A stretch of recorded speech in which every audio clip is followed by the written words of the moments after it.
What's going on, Kingdom Team? It's Wade back here with another Eat Disney Dining Review. And today, the Kingdom Report decides to drop on into Disneyland Park in Anaheim, the happiest place on Earth. And you know, in the last 10 years or so, this really has become, well, I think one of the tastiest places on Earth.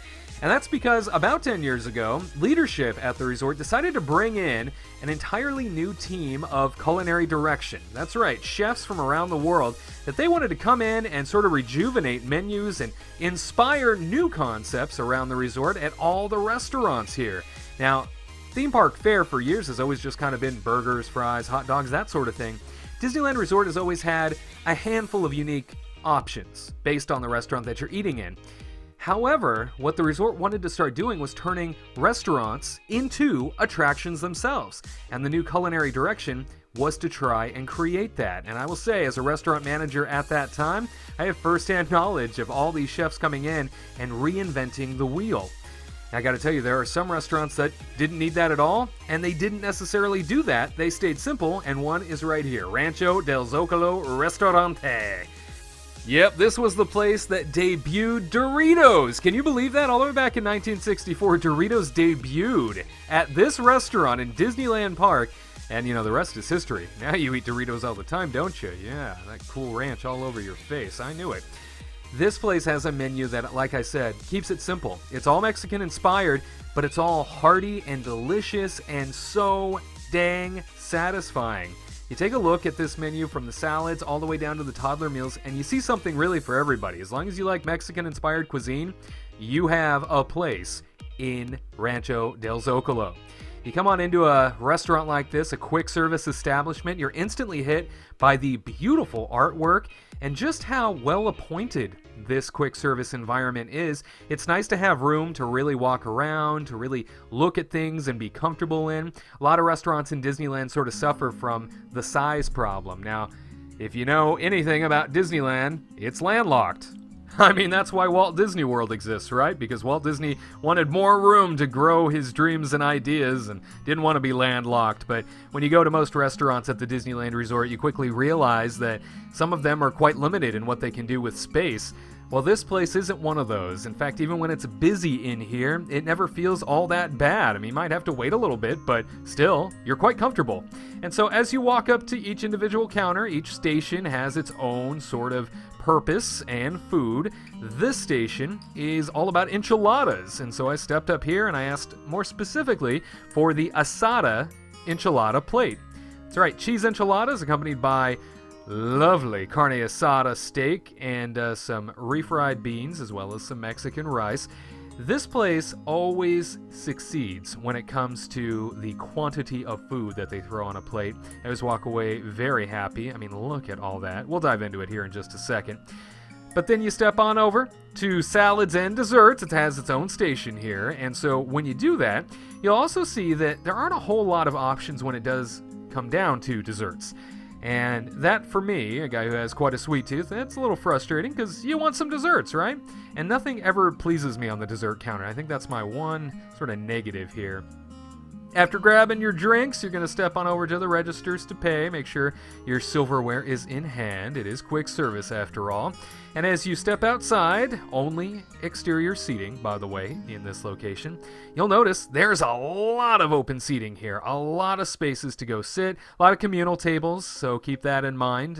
So if you're uncomfortable sitting with other people, it might happen to you here. But a lot of individual tables as well, you know, mostly for families of 4, that sort of thing.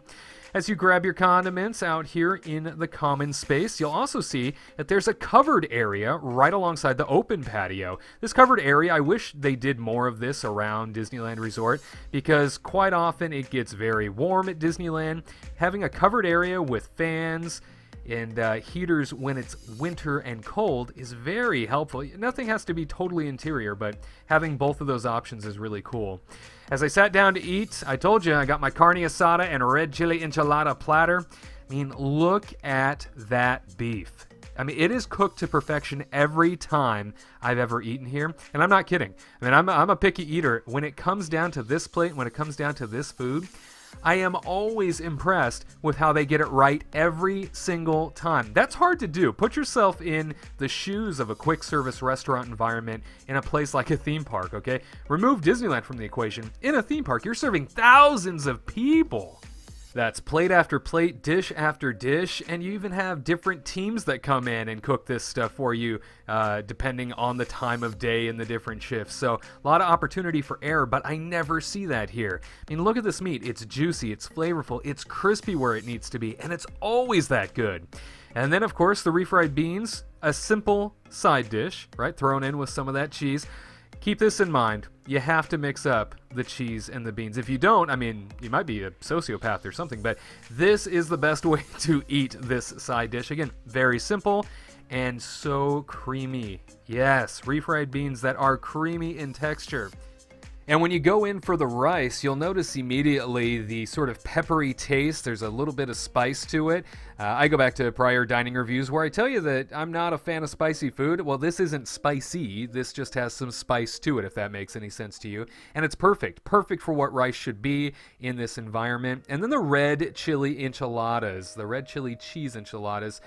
These are, I think, the most satisfying thing on the plate. Obviously, next to the asada steak, these suckers always make you feel so full, so quick. That cheese is quite satisfying. The red sauce always makes you go, because it is one of those unique tastes that Disneyland does so well. And again, I go back to the idea, it does it consistently every single time. I never taste a difference in that red sauce. It's perfect. Now, one of the very best things about this meal, not only is it a lot of food, right? I'm a big guy who loves my food. Not only is it a lot of food, but then you have these tortillas, right? 2 additional tortillas at the end of your plate that you can turn this meal into mini meals, right? Not just an entire plate of food. Now you can add your lettuce, your rice, your beans. You want to throw some asada steak in there? You're going to do that too. And it's going to become like a mini burrito or perhaps a taco, whatever you'd like to refer to it as. I call it my secondary meal. Because after you're done eating most of your plate, you can turn around to what's left and throw it into a tortilla, and it becomes a secondary meal. I mean, how many plates can really do that for you? Anytime a plate gives back to me by the end of a meal, I look at that as a plate I want to be friends with, right? I want to add this plate on Snapchat. I want to be buddies. I want to go to birthday parties with this thing. Because you walk away feeling more satisfied than you imagined you could. And anytime your expectations can be exceeded, that is an excellent value for price. So you can split this with anybody in your party, maybe a child, maybe a loved one. If you're not a piggy like me and you want to, offer something up to somebody else, I encourage you to do so. Reasons to visit Rancho Del Zocalo Restaurante. Plenty of open seating, plenty of room in this location. If you want to stretch out after a long day at the park, this is the place to do it. Great Mexican-inspired options. You saw that menu. It's a long menu, right? A lot of opportunities here for different Mexican-inspired dishes and for you to try different things. Also value for the prices I mentioned. $14.99 for that plate. It could have fed 2, maybe even 3 people.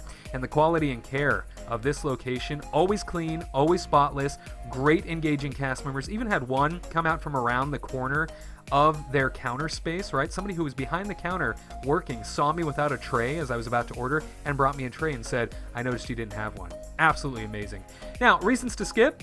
Yeah, this location can be quite loud at times, given the fact the Big Thunder Mountain Railroad does butt up to the side of the restaurant every minute or so. That railroad comes roaring on through. It can be quite distracting, so keep that in mind. If you don't like Mexican food, well, you probably shouldn't eat here. I mean, that's the majority of the menu. They might be able to do something with salads for you, but I would say spend your money somewhere else. I think you'd be a lot happier. And the desserts are lacking. I think that might be my biggest pet peeve when it comes to this restaurant. I've had all 3 Mexican-inspired desserts that they offer. I wasn't thrilled to buy one again. In fact, I didn't for the review even. I just didn't want one. I'd rather go over and grab myself a Dole Whip after this and still be much happier. So that would probably be the one thing sort of pulling this back from being my favorite quick service restaurant inside Disneyland Park. Now, if you're somebody that enjoys a great experience where it's clean, cast members are super engaging, and the food is always darn good, I would say Rancho Del Zocalo Restaurante is the place for you. This, of course, leads us to the final Kingdom Report Card grade, and the grade this time is an A-, and well deserved. If you like our content, might I suggest you check us out every Tuesday and Thursday for new videos, and every Saturday at 3 p.m. Eastern, 12 p.m. Pacific for Kingdom Report Live. It's been fun dining with you, and I hope to see you again next time. For the Kingdom Report, I'm Wade Heath. To all who come to this happy place, welcome.